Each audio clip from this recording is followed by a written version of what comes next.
It was one of those ordinary evenings in late October, when the last light of day stretches long and golden across the pavement, and the crisp air hums with the quiet transitions of autumn. The kind of evening when kids rush home from school, parents prepare dinner, and the shadows grow just a little faster than expected. In the small town of Briar Glen, where people left doors unlocked and waved at neighbours from their porches, routine was a comfort, predictability was a promise, until it wasn't. Emily Holt was 15 years old, not quite a child, not yet the adult she was beginning to resemble. She was a quiet girl by most standards, the kind who kept a journal, who borrowed more books from the library than she had time to read, who had a small, close-knit group of friends, and preferred her own company when the noise of teenage life became too much. She was known for her long dark hair, always kept loose or in a low ponytail, her oversized sweaters, and her shy smile. People in Briar Glen didn't really notice Emily until they had to, and when they finally did, it was because she was gone. The day she disappeared, October the 24th, was unremarkable in every way. Emily had gone to school like usual, attended her classes without incident, and met her best friend Lydia during lunch under the big oak tree near the track field. They sat on the grass, eating sandwiches and trading secrets in hushed tones. There was nothing strange in her behaviour, no sign of distress or fear, no cryptic goodbyes or final words, just the quiet presence of a girl who assumed there would be another day. After school, she stayed for an hour-long meeting of the yearbook club.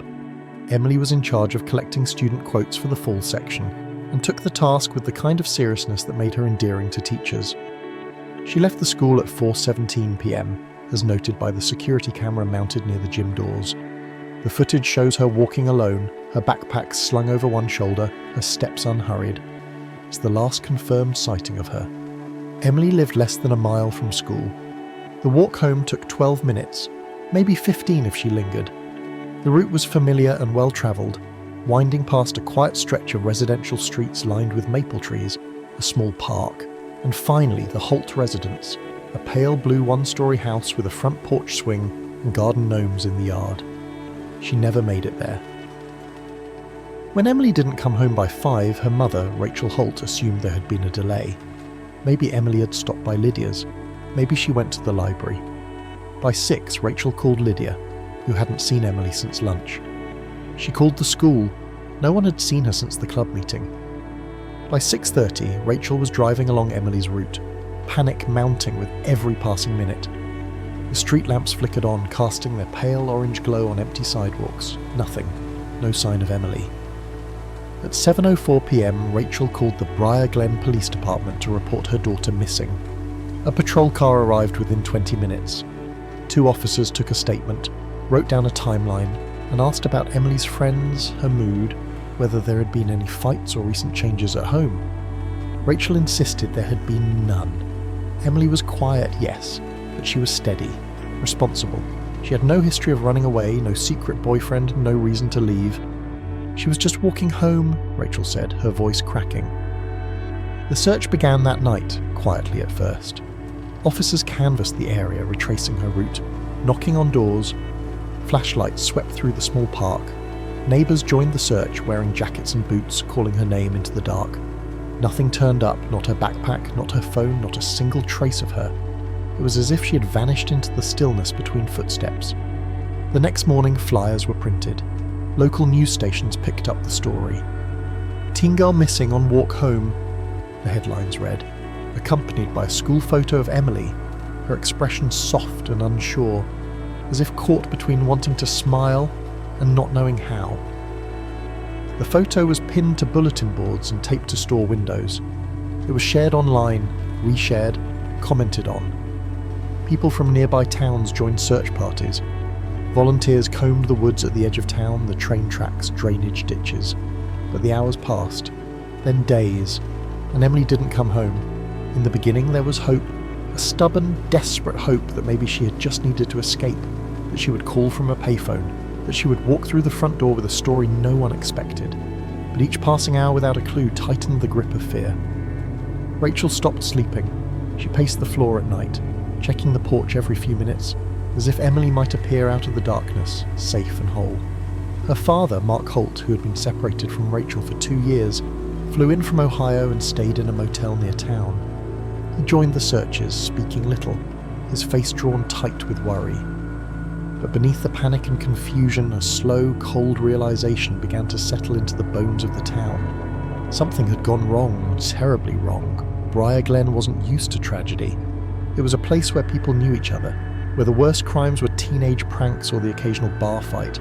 That a 15-year-old girl could vanish in broad daylight in a safe neighborhood, on a short walk home, it didn't make sense. And maybe that was the most terrifying part. Because if it could happen to Emily, it could happen to anyone. Detectives began examining the timeline more closely. They pulled school surveillance footage, spoke to teachers, friends, neighbours. Her route was reconstructed minute by minute, but there were gaps. No witnesses saw her pass the school, no cameras covered the stretch of road near the park.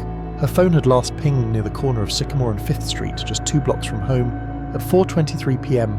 After that, nothing. It was as if she had walked into a void. As the days turned into weeks, suspicion began to spread like ink in water. People began whispering. Maybe she ran away. Maybe something was going on at home. Maybe she met someone online. But none of it made sense. Not to those who knew her. Not to those who had seen her smile just hours before she disappeared. And so the question began to echo, quietly at first, then louder, until it became the only thing anyone could think about. What happened to Emily Holt? Rumours travel fast in small towns. In Briar Glen, they slithered through school hallways, curled into corners of church pews, and made their way into the whispered conversations between neighbours leaning over fences or sipping coffee at the diner on Main. When someone goes missing, especially a child, people want answers, and in the absence of answers, they create their own. By the end of the first week, Emily Holt's face was etched into the memory of every person in Briar Glen. Her missing poster stared out from post office walls and grocery store doors. Last seen wearing a grey cardigan, jeans and navy sneakers. There were candlelight vigils on the school lawn. A table set up outside City Hall overflowed with flowers, handwritten notes, teddy bears and pictures. But behind the prayers and public displays of grief, suspicion had begun to simmer. The police issued carefully worded updates, never revealing much beyond the standard reassurances. We are following all leads. We are treating this as an active investigation. We urge anyone with information to come forward. But there was a weight behind their words, a heaviness that suggested more than what they were saying. Something about the way the lead detective, Sergeant Ann Keating, furrowed her brow during press briefings. Something about how she never made promises, never speculated. Keating was known in the department for being methodical. She had a reputation for solving cold cases, digging into evidence until it cracked open. She wasn't a woman prone to theatrics or gut feelings.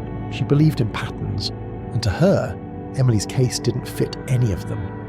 The fact that Emily had disappeared during daylight on a route she took nearly every day, with no apparent struggle, no scream, no dropped backpack and no witnesses, it was like chasing a ghost. There was no sign of a vehicle involved, no indications of a planned disappearance. Her laptop and diary showed nothing. Her texts, recovered from the cloud, were innocent. Conversations with Lydia were about school, books and a math test she was dreading. There were no secrets in Emily's digital life, or so it seemed, and yet someone had to know something.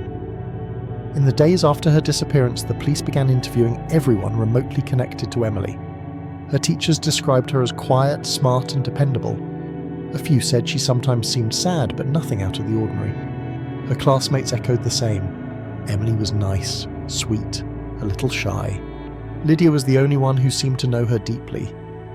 Lydia Reed was pale and wiry, her hair dyed a faded red, her fingernails always bitten to the quick. She had known Emily since the 3rd grade. The two were inseparable through middle school. According to Lydia, Emily hadn't mentioned anything strange in the days leading up to her disappearance, but there was one detail she offered that made Sergeant Keating pause.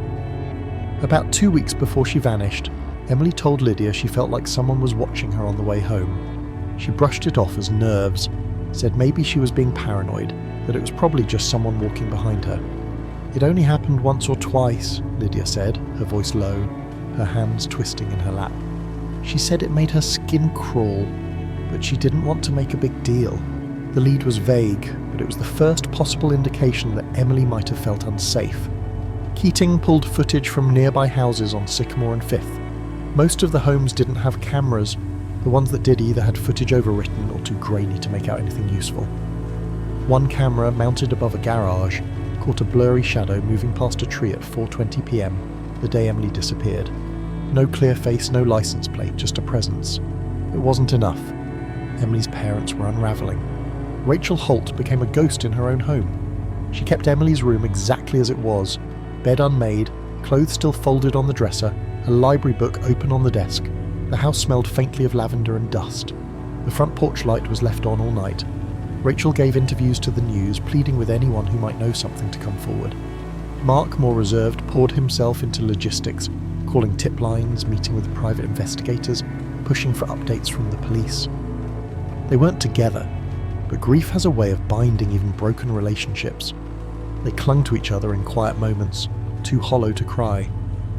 Meanwhile, the town began to fracture. Suspicion is contagious. Whispers about the Holt family crept into community circles. Had there been problems at home? Was there something going on no one had seen? Rachel had once struggled with anxiety, people said. Mark had moved out suddenly. What if Emily had been upset about the divorce? Even Lydia wasn't immune. She'd had a falling out with Emily over the summer, though they had patched things up by the fall. But teenagers are volatile. Could something have happened between them? A jealous moment? A secret kept too long? The theories mounted, each more desperate than the last. Online forums filled with amateur sleuths dissected every known detail. Was it a stranger abduction? A crime of opportunity? A predator stalking her route for weeks? Some users claimed to recognise Emily from elsewhere, dragging up false sightings from towns miles away. One post claimed she'd been seen in Chicago. Another insisted she'd run away to California.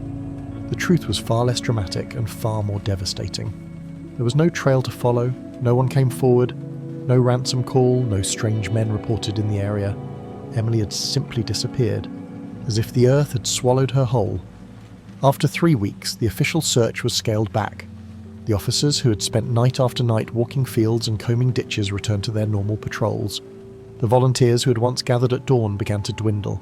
The candles melted down, the flowers browned in the cold Manhattan. But Sergeant Keating refused to close the file. She kept it on her desk, a thick folder with Emily's photo clipped to the front. She reviewed it daily, cross-referencing details, rereading witness statements, waiting for something, anything to shift into place. She requested phone records from towers as far as 15 miles out. She brought in a profiler, and late one night, she found herself staring at the timeline again, wondering how a 15-year-old girl could vanish in a window of 6 minutes without a single scream. Because from the time Emily was last seen on camera to the last ping from her phone, only 6 minutes had passed. Between 4:17 and 4:23 p.m, something irreversible had happened. A short walk, a long silence. That was all it took to change everything. Autumn deepened in Briar Glen, painting the trees in a palette of crimson and fire before stripping them bare. The chill crept in at night, sharp and bone deep, and yet the Holt porch light stayed on, unwavering, as if it could somehow guide Emily back through the cold. The days were shorter now, and the town moved on as towns inevitably do. Halloween decorations came down, Thanksgiving approached. The empty chair at the Holt family table was a silent wound no one dared mention aloud. Sergeant Anne Keating sat in her office late one evening, long after most of the department had gone home. The low hum of the fluorescent lights overhead offered little comfort. Her desk was buried in papers, maps of Emily's walking route, transcribed interviews, a chronological reconstruction of the day she vanished. She'd gone over them so many times the words no longer felt real. It gnawed at her, that sense that something was missing, something fundamental. Cases didn't exist in a vacuum. People didn't vanish without ripples. And yet, there were none here. The usual flags, troubled relationships, unexplained behaviours, risky online interactions were all absent. Emily's digital footprint was almost painfully normal. She had a modest social media presence, no fake accounts, no encrypted messages, no contacts beyond the usual teenage circle. Keating even brought in a digital forensics expert to confirm. There was nothing, just emptiness. But people leave shadows. They leave impressions in the lives of those around them. Keating shifted her focus from Emily's life to those who intersected with it.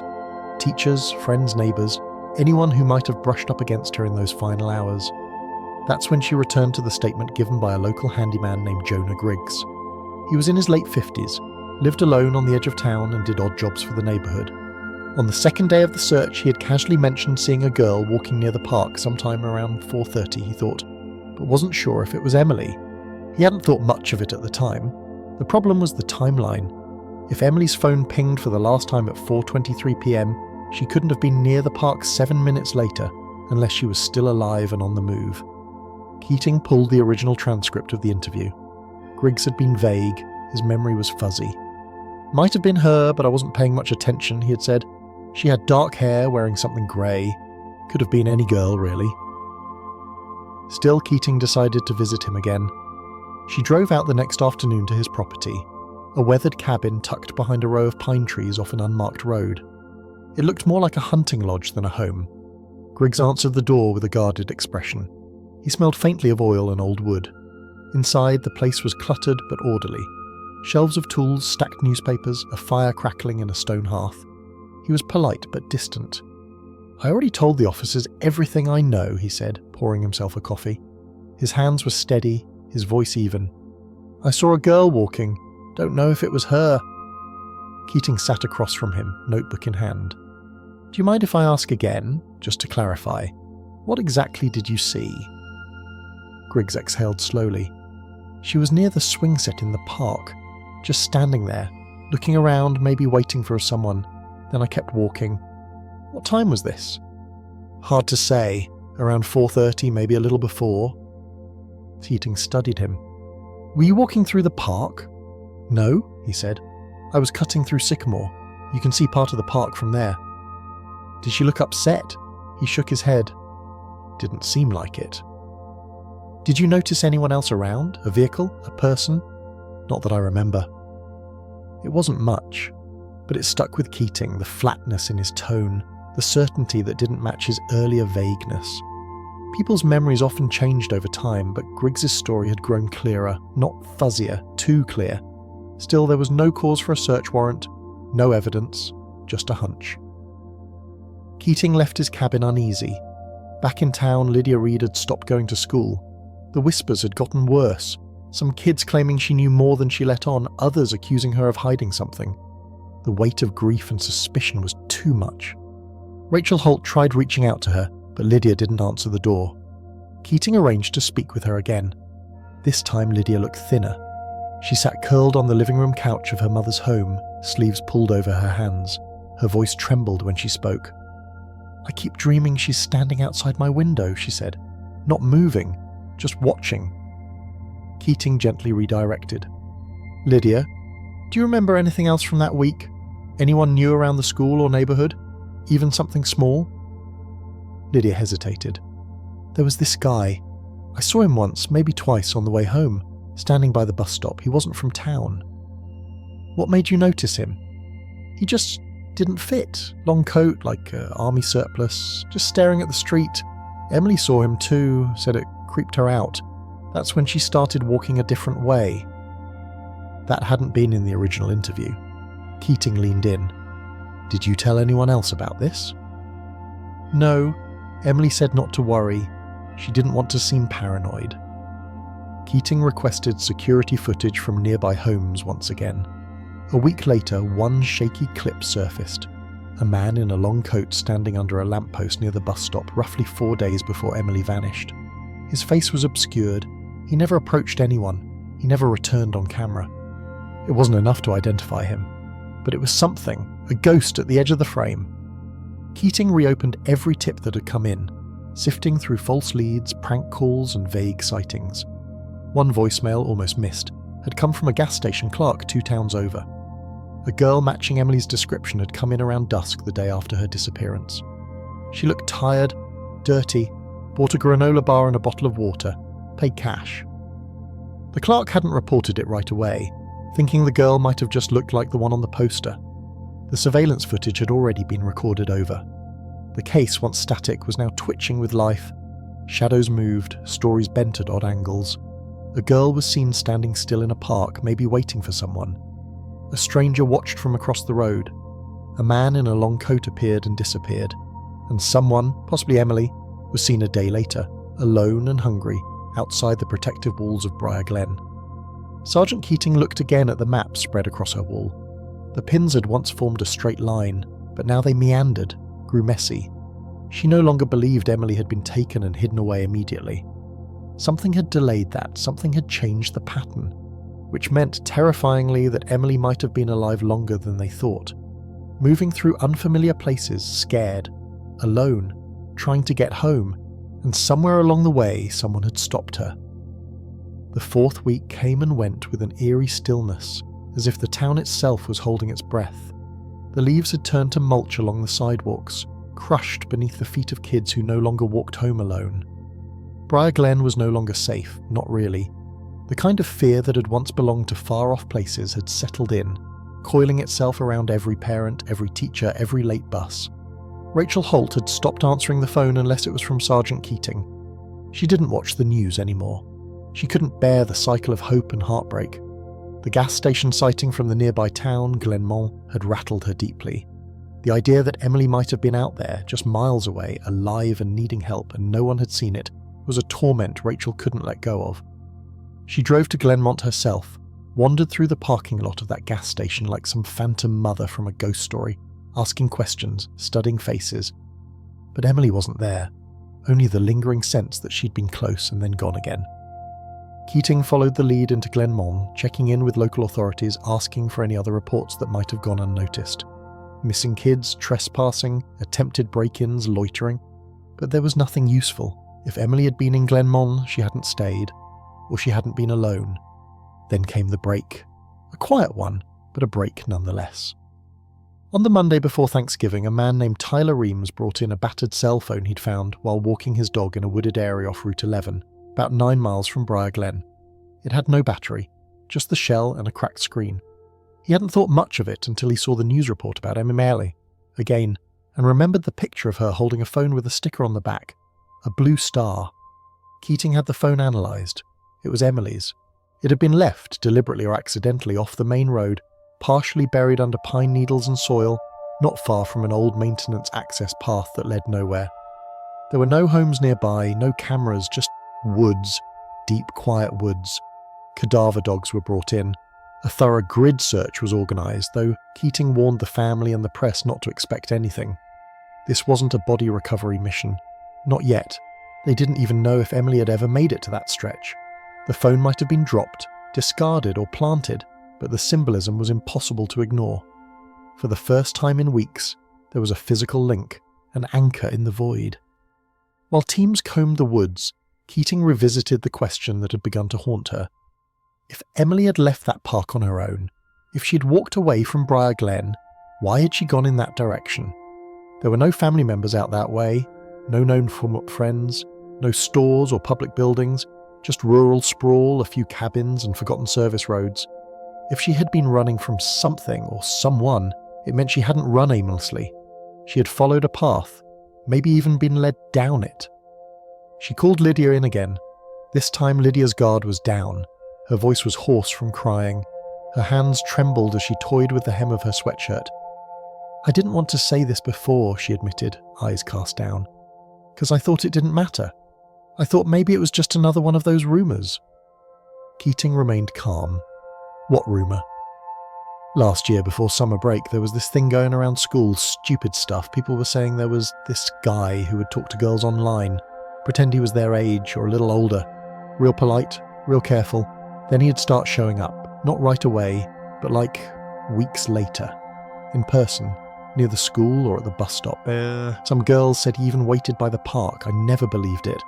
I thought it was just a story people told to freak each other out. Keating didn't speak for a moment. Then, did Emily know about this? She heard about it. We joked about it once. She called it the Briar Glen ghost, said he was probably just some weird guy and people were making it bigger than it was. But then she started walking different routes home, and one day she asked me if it was true, if anyone had actually seen him. Did she say why? Lydia looked up, tears forming in her eyes. She said he smiled at her once, just once, from across the street. She said she didn't know why, but it felt wrong. Keating's blood went cold. This wasn't just a local creep. If there was someone who'd been watching teenage girls, someone careful enough to avoid drawing attention, who'd been planting a presence over months, then this was a predator with discipline. The kind who waited, who stalked, who studied patterns, the man in the long coat, the one the grainy footage had nearly erased. Keating launched a quiet investigation into similar reports: missing girls from surrounding counties, online grooming cases, predators with methods involving prolonged observation. She contacted a behavioral analyst in Chicago, someone she'd worked with once during a prior abduction case. The analyst, Howard Lang, agreed to look at the profile. His response came in just 2 days later. If your victim sensed something off, changed her route, and still disappeared with almost no physical trace, you're likely looking at someone who understood both her behaviour and the landscape. This wasn't opportunistic, this was deliberate, and it's likely he's done this before. That phrase landed like a stone in Keating's stomach. He's done this before. Emily's disappearance wasn't random. It was the result of weeks, maybe months, of silent pursuit. Someone had mapped her life, blended into the background, watched from just far enough to be forgettable, and then struck.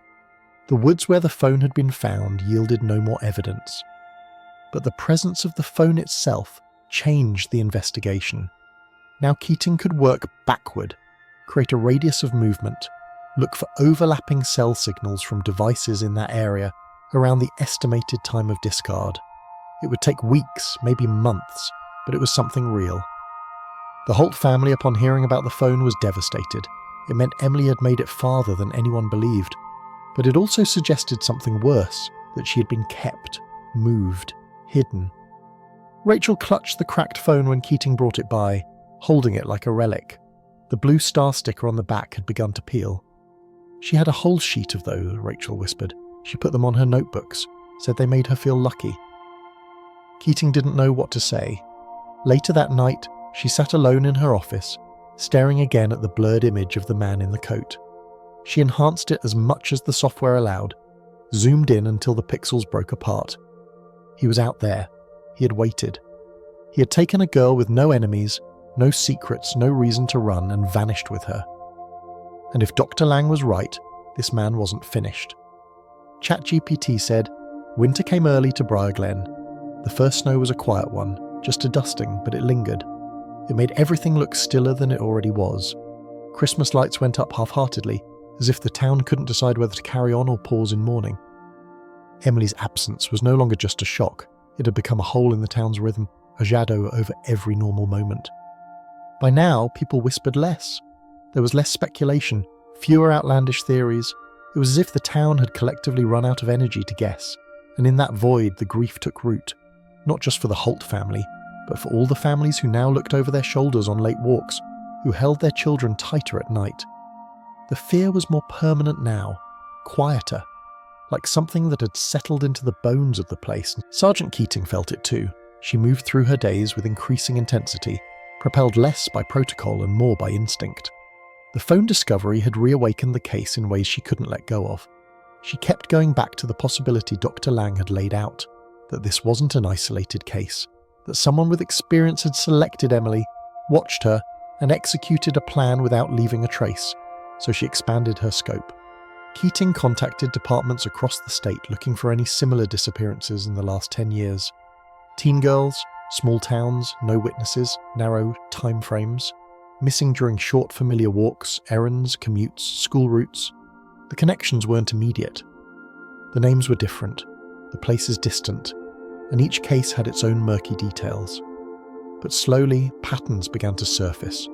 Girls like Emily, around the same age, always alone, always during twilight hours, always in rural or semi-rural areas, and always no signs of struggle, no bodies recovered. There were 5 other cases that stood out. In each one, the girl had no reason to leave, no history of running, no obvious danger in her life. The local investigations had stalled. Some of the families had since moved, others had gone silent. In one case, a father had taken his own life 2 years after his daughter disappeared. It was like peering into a set of parallel tragedies, each one a reflection of what the Holts were now living. Keating brought this theory to her chief, who agreed, reluctantly, to loop in the FBI. Within a week, an agent arrived, Special Agent Daniel Reeve, soft-spoken, methodical, with an uncanny ability to recall obscure case details. He didn't offer promises, didn't flash badges or bark orders. He just listened, and then quietly said, "It's possible we're looking at a serial abductor." The term made Keating feel ill. Reeve began looking into the digital breadcrumbs from the Glenmont sighting. Though surveillance footage had been lost, Keating's request to pull cell phone tower data from the area around the time of the sighting had yielded something. A phone that pinged in the vicinity of the gas station that evening. One that didn't match any local resident, commuter, or registered visitor. It had also pinged near Briar Glen the previous day. Burner phone, likely disposable, but it gave them a timeline. Emily may have been moved from Briar Glen to Glenmont sometime during the night of October 24th or early morning of the 25th. The phone moved west, briefly turned on near the gas station, then vanished. But now they had a route, Route 11 to Highway 32. Reeve called it a corridor. If he's done this before, he said, he has a preferred method, preferred roads, a comfort zone. Keating revisited every tip from along that stretch, broadening the window of time. One report caught her eye. A woman named Marjorie Blake had called in about a month ago, reporting a man parked in a beige van on a service road just off Highway 32. He was there for hours, her statement read. Didn't look like he was broken down, just sitting, watching. Keating and Reeve drove out there themselves. The area was remote, densely wooded on one side and open field on the other. Nothing there, no houses, no cameras, but as they stood in the frost-covered grass, a low silence pressing in, Reeve said something that made Keating turn. If he took her out here, he said quietly, he didn't bring her for company. That night, Keating didn't go home. She sat in the precinct, combing through years of road maintenance records, old utility access maps, anything that could explain the stretch near Route 11 and Highway 32. Then she found it, an abandoned water treatment shed, decommissioned nearly 15 years ago. No longer listed on the active county infrastructure. It was buried behind a row of trees, about a mile off the road. The next morning, she and Reeve returned with a warrant and backup. They found the shed. It had been padlocked, but not recently. Inside, the air was stale and cold. Dust covered most surfaces, but one corner looked disturbed. A makeshift sleeping area, blankets, food wrappers, a cracked mirror propped against the wall. The floor was dirt. Reeve knelt and began carefully brushing it back. Then he stopped. A single shoelace, grey, frayed, knotted tightly. Keating's stomach twisted. Emily had been wearing navy sneakers. Forensics team swept the shed. No blood, no DNA they could lift immediately. But there were other things. Fingerprints on the mirror, partial prints on an old tin of food, hair strands, fibres, enough to build a profile, enough to say that someone had been there, possibly more than one person. Reeve took photos of everything, documenting every inch of the shed. He doesn't live here, he said. He's used it. Maybe more than once. He knew it was forgotten. When Rachel Holt was informed about the find, she went silent for several seconds. Then she asked only one question. Was she hurt? Keating couldn't answer. They didn't know. They only knew she had been there. Maybe recently, maybe not. But she had been there. That night, Keating sat at her kitchen table, unable to sleep. She stared at the printed photo of the shed, her fingers tracing the corner where the blankets had been laid. It wasn't a prison. It wasn't a home. It was a waiting room, temporary. And that was the worst part. Emily had been somewhere, then moved, again. Back at the station, the DNA results from the hair found in the shed came in. It was Emily's. That confirmation hit like a hammer. She had been there. The evidence was undeniable now, but where was she now? And why keep her alive just to keep moving her? That's when Reeve floated a new possibility, one even darker than they'd feared. What if he's not alone? He asked. Keating looked up, blinking. What do you mean? Some of these cases, he said, pulling up files from the other missing girls, show signs of coordination, gaps in timing, multiple vehicles, movement over long distances. This isn't just one person on impulse. You think it's an organised effort? Reeve hesitated. Not organised necessarily, but there are collectors, people who trade, share, communicate online in places we can't always reach. Keating felt her breath catch. Not a lone predator, a network. It was too much to grasp in one moment, but the possibility sat there, heavy and suffocating. And if it were true, if Emily had been taken by someone who was part of something larger, then the clock wasn't just ticking, it was nearly out of time. The snow deepened. It came in waves now, thick, blanketing storms that muffled sound and turned Briar Glen into a quiet white prison. The town's lights flickered behind frost-covered windows, the streets thinner with cars, the parks empty. Holidays passed in a strange hush. Christmas came and went with an ache instead of joy. New Year's was barely acknowledged. Time had begun to feel warped in Emily Holt's absence, measured not by weeks or dates anymore, but by what was lost and what could still be found. For Rachel Holt, the days blurred. She moved like someone submerged in water, present but barely. She couldn't make herself take down the tree, though the ornaments sagged and the lights had long since burned out. She left it up for Emily, just in case. She imagined her daughter somewhere cold too, somewhere dark. That was the worst part, wondering whether Emily knew how hard they were still trying, whether she thought she'd been forgotten. Sergeant Keating hadn't stopped. The discovery of the shed had turned the investigation. They now had physical evidence, proof of Emily's presence, but also the clearest confirmation yet that she was being moved intentionally, possibly across state lines. Reeves' theory, that this wasn't just a one-person crime, had unsettled Keating more than she let on. She knew about human trafficking, of course, knew the statistics, the underground forums, the encrypted servers where the worst kinds of people did business, but she had never seen it cross this close to home, to a place like Briar Glen. She called a meeting with Rachel and Mark Holt. It was time to level with them. "We have reason to believe," Keating said carefully, "that Emily was kept alive for some time, possibly still is. We found items in that shed, things that match her DNA. Her presence was recent."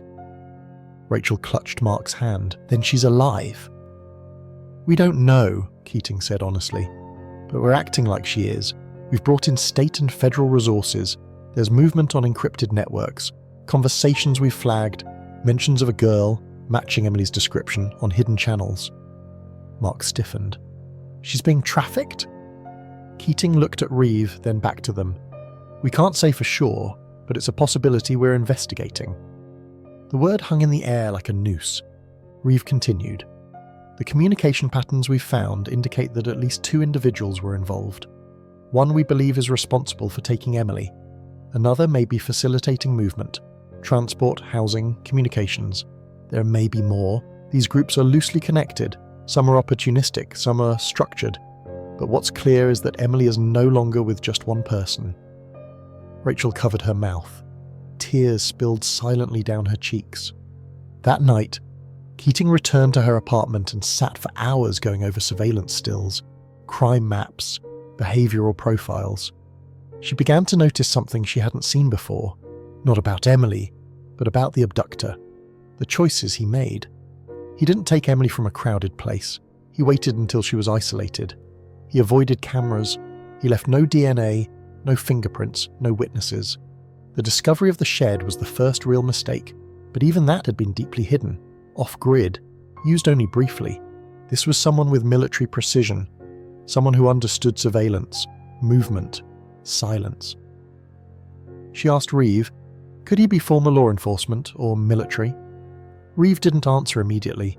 Then, possibly, or trained by someone who was. The investigation now moved across state lines.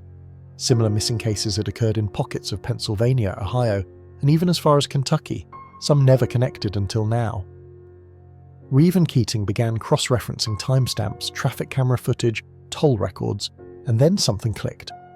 2 nights after Emily's disappearance, a beige van with obscured plates was caught on camera passing through a gas station on the Ohio border. The footage wasn't clear enough to see inside, but the driver matched a description they'd nearly dismissed weeks ago. Tall, white male, mid-40s, baseball cap, tan coat. It matched the earlier sighting by Marjorie Blake. The van had turned off into a private road shortly after the toll plaza. That road led to a series of derelict farmhouses, abandoned for years. Keating and Reeve made the drive out, coordinating with local deputies.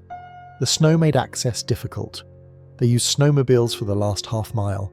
The farmhouse they reached was sunken in, its roof caved partially in the back. The interior was stripped, no electricity, no plumbing. But it wasn't empty. In one of the upstairs rooms, they found signs of temporary habitation. Blankets, a can of peaches, a girl's shirt torn at the sleeve, crude graffiti scratched into the wall. Emily was here. the Y trailing down in a shaky line. Keating stared at it, her breath catching in her throat. "Is it hers?" she whispered. Forensics would later confirm the shirt belonged to Emily. She had been here. Days, perhaps even weeks after the shed. The graffiti was desperate. Not a mark left for fun or art. It was a plea, a breadcrumb. They tested the walls, the blankets, the floorboards. More strands of hair. Partial fingerprints, shoe prints, small child-sized. Emily's. And larger ones too. The same adult male prints found in the shed. They were moving her, keeping her just long enough in one place, then vanishing again. But why? If she was to be trafficked, why not move her directly to a buyer or a holding location? Why bounce her through abandoned properties? Then Reeve offered a theory that chilled Keating to her core. Some abductors don't take children to sell them. They take them because they want them, because they think they deserve them. Keating looked at him. "You think this is personal?" Reeve nodded. "There's a type. They don't just abduct, they adopt in their minds. They justify it. They keep the victim hidden, train them, try to break their old identity, move them frequently to erase their past. Over time, the victim becomes so isolated, so traumatized, they stop trying to escape." Keating was quiet.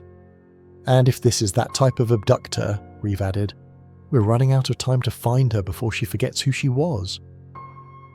That night, Keating dreamed of the graffiti. Emily was here.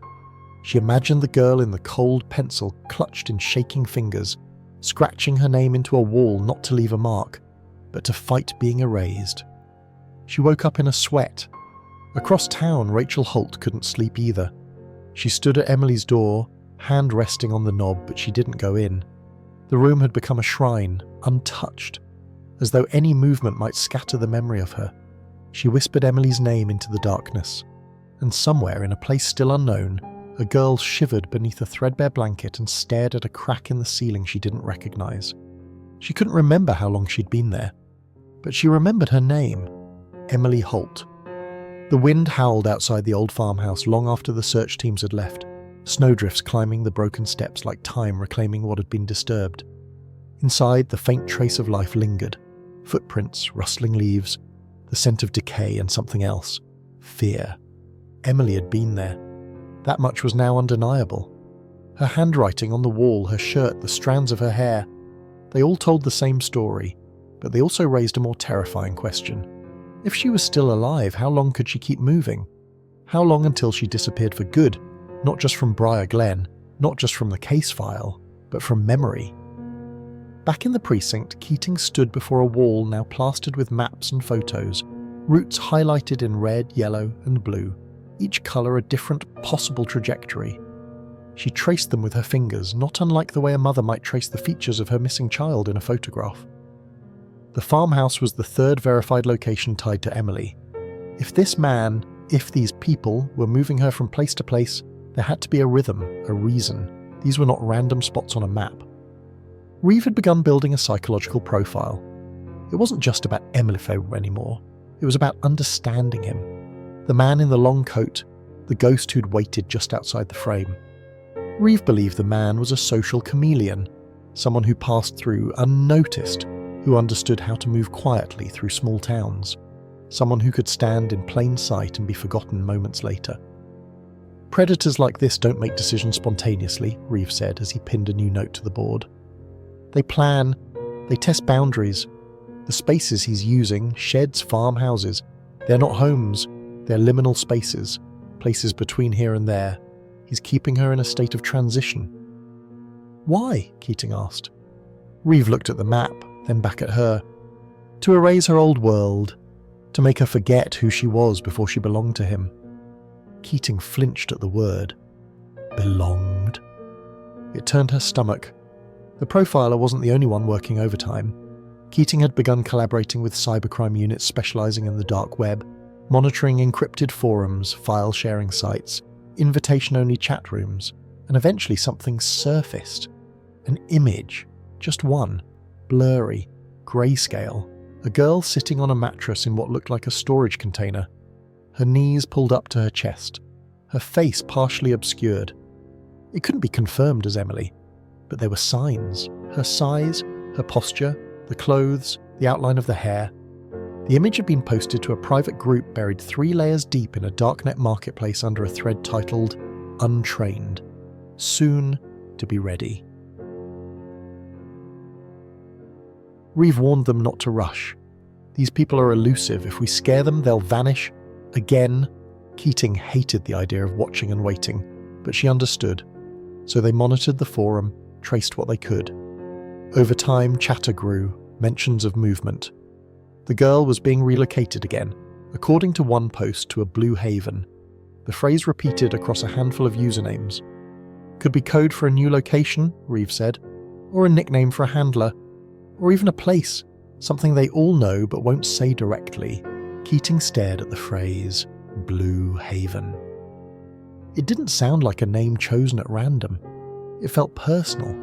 She started digging, checked every town, safe house, shelter and storage unit registered under or near that name. Finally, in rural West Virginia, she found a defunct property listing for a family-run cabin rental company, Blue Haven Getaways. Shut down in 2007 after the death of the owner. A cluster of 5 cabins in the woods, 20 miles from the nearest town. Off-grid. No power, no registered guests in years.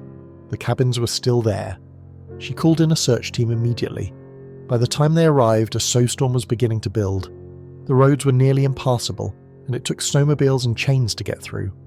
As they approached the cabins, Keating felt her heart pounding against her ribs. It was too quiet, the kind of quiet that felt unnatural. The first cabin was empty, dust-covered and brittle with rot.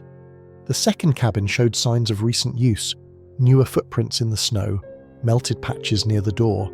Inside, wrappers, water bottles, a plastic fork, and on a hook, a grey scarf. Rachel had told Keating once that Emily had a grey scarf she wore almost every day in the fall. Soft wool, a gift from her grandmother. Keating picked it up with gloved hands, breath-catching. It still smelled faintly of Emily's shampoo, apple and mint. She knew it without needing confirmation. This was hers. In the third cabin, they found more evidence, scratched marks on the wooden bed frame as if someone had been counting the days. And under the mattress, folded and creased a dozen times over, a photograph. It showed a girl on a swing, smiling. A photo from Briar Glen's summer fair 5 months before. Someone had followed her for that long. They had no fingerprints, no names, but they had a timeline. Keating radioed in. "She was here! We're close! He's moving her again, but we're closing the distance." And then a deputy's voice crackled through the radio. "Cabin 5, back windows open, footprints heading north, 1 set heavy, 1 light." Keating and Reeve ran, following the trail into the woods. Snow fell thick, obscuring the prints fast. But there was a trail. At the edge of the clearing, they found tire marks, fresh, not more than an hour old. A vehicle had left. And it had taken Emily with it. They were minutes behind, too late to catch them, but closer than they'd ever been. Reeve stared at the road, narrowing his eyes. "He's getting sloppy, that's how this ends." Keating nodded. "We're not losing her again." Later that night, she sat in her office and unfolded the swing photo again. She looked into Emily's eyes, the joy, the brightness, the innocence, untouched by what would come. She'd been followed long before anyone noticed. She'd been watched, studied, selected. But she'd left a trail, and she was still fighting. In the scratch marks on the wall, in the scarf left behind, in the name carved into the farmhouse wall. Emily Holt had not given up. Neither would they. The days that followed were frantic. The trail from Blue Haven had gone cold within hours, hollowed by snow and the thick, twisting roads that led out of the West Virginia hills like veins from a heart. But the evidence left behind confirmed what they feared and what they hoped. Emily was alive, moving, still resisting. The scarf, the scratched bed frame, the photograph tucked beneath a mattress. All messages not just of survival, but of defiance. Keating had seen other cases. She knew how they usually ended, but this one felt different. Emily hadn't vanished. She'd been erased, bit by bit, place by place, yet she'd managed to leave a fingerprint on every shadowed wall. And now they were close. Maybe not close enough to see her, but close enough to feel her movement. Every agent on the task force was now focused on one goal, identifying the man behind the wheel, the man in the coat, the one they believed had taken Emily. They dubbed him the courier internally, not just for his ability to move undetected, but because he seemed to be delivering Emily through a network. He wasn't the end point, he was the link. The forensic techs finally got a partial plate from the tyre tracks at Blue Haven, matched with road camera data from a nearby county border. It wasn't a full number, but it was enough to narrow it down to a list of 15 vans. Beige, older models, registered across 3 states. One name stood out. Glenn Archer, 54 years old, no major criminal record, lived alone, retired from the army in 2008, owned a hunting property in rural Maryland and made frequent unexplained road trips. A few local complaints had been filed about his lurking behaviour near public parks, but none had led to charges. His home, a quiet house outside Hancock, Maryland, backed up against dense woods, no neighbours for a quarter mile. Reeves stared at the name, the photo, the vehicle records. This is him. Keating agreed. She could feel it in her gut. A federal warrant was signed within hours. By the next morning, law enforcement surrounded Archer's property. The van was there, parked, dirty, partially covered with a tarp. Keating approached the house with her weapon drawn, her breath sharp in her chest. They entered fast. The house was dark, empty, but not abandoned. There were signs of recent activity. 2 coffee cups on the counter, one half full, a folded blanket on the couch. Boots by the door, 2 pairs, one small. In the back room they found a cot, children's books, stack of folded clothes, girls' sizes. Keating froze when she saw the top item, a navy hoodie with a broken zipper. Rachel had described it in the first week, Emily's Maud favourite. Worn and soft and 2 sizes too big because she liked how it felt. Reeve moved to the far corner, where a spiral notebook sat open on the floor. Written in sharp, hard-pressed pencil were 4 words, "My name is Emily," and beneath that lighter, "Don't forget me." Keating couldn't move, her eyes blurred. The girl was fighting, harder than most ever did, and she wasn't just surviving, she was witnessing, leaving testimony. But Emily was gone. The house had been vacated only hours earlier. Food still warm in the sink. The van had been used recently, but not in this escape. Archer had help. Another vehicle had picked them up. One of the agents called out from outside. "We found tyre impressions, pickup truck, headed east." Keating called Rachel herself, she had promised. "She was there," she said softly. "We missed her by hours, but she's alive, she's still alive." Rachel wept. Not from relief, at least not fully, but from knowing her daughter hadn't been forgotten, that she hadn't stopped existing, that somewhere she was still writing her name in the dark. The digital team, meanwhile, continued scraping data from the darknet.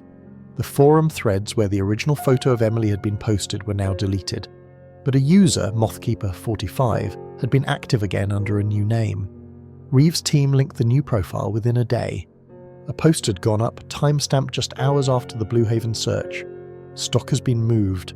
Last transfer. Going quiet for a while. Stay patient. She's not ready." It was sickening, but also revealing. The network wasn't just facilitating movement, it was conditioning.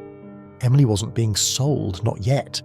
She was being shaped psychologically to obey. The term "not ready" was a code used in similar cases to describe children who had not yet been broken. It meant she was resisting. "She's fighting them," Keating said aloud. "She's fighting them at every step." Reeve nodded. "And they're growing frustrated, which means they'll make mistakes." That mistake came sooner than expected.